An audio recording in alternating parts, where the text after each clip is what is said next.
Hi, my name's Sinead, and for my presentation, I'm going to talk about family communication patterns.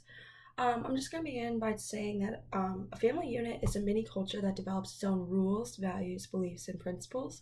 And within each family, because obviously there's different families, they all have their own sets of rules and values about communication and how it works within their own family. And a lot of times it's important to note that these rules are implicit, which means they're unspoken and unacknowledged, but most people generally in the family know these rules, so they're still very powerful. So, two different things are important within family communication, and the first is conversation orientation, which refers to the degree which family members believe that communication is important for maintaining closeness and family bonds. So, high conversation orientation among families are going to be talkers. They share their thoughts and feelings with each other, and it's super normal within their family. And low conversation orientation, they don't talk to each other as much, and they think it's better to keep your thoughts to yourself, and it's not necessary to have open communication for the family to be bonded. And next is conformity orientation, which refers to the degree to which family members believe it is important for them to agree with one another.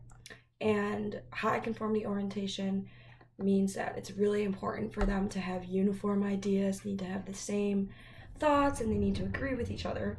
And low conformity orientation likes diversity of thoughts and different beliefs. So I'm just going to talk about the 4 different types of families based on those 2 orientations. So first we have consensual families, which is high conversation, high conformity. And people in these families are encouraged to share their thoughts and feelings and to discuss openly. And that's been learned implicitly by their parents throughout their lives. The children learn that implicitly.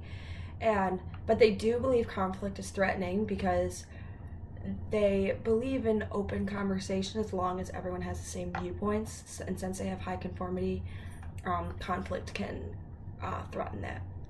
Then we have a pluralistic family, which is high conversation, low conformity, and members communicate a great deal and do it without the pressure of having to agree with each other. This is how I kind of grew up, and a lot of families, like obviously still my family, but not my immediate family, so my cousins, and they also grew up pretty similar. Obviously people like to keep things to themselves as well, but I've been pretty open and I've been able to talk with my parents, which is really positive, and we all have different beliefs and we're all different in my family, which is very helpful because it just allowed me to grow and learn about myself as a person. So after the next 2 families, I would just like you guys to think about maybe how your family grew up and how it affected you and what type of family you would categorize it as long as you're comfortable. Obviously don't share anything extra if you don't want to. Next we have protective families, which is low conversation and high conformity, and they don't view conversation as important, but they still want you to have the same idea. So this is the idea of being seen and not heard and to speak when spoken to. So it's kind of parents are on top, children are just gotta listen. They don't get their explained to why their parents think this way. And they also agree that when conflict occurs, it's very threatening because the parents want their own ways. And finally, we have laissez-faire families, which is low communication and low conformity. And there's a lack of emotional bond between the people within the family, and the parents are usually uninvolved, and there's little communication. And because there's little communication and conflict is infrequent, so conformity is not really an issue because there's no conflict. So after that, just because that's probably the more pessimistic view, I would just like you guys to think you can choose any family, but between laissez-faire, protective, pluralistic, and consensual, just maybe what the pros and cons of each are that I didn't talk about, or how it may affect the kids' lives as they grow up.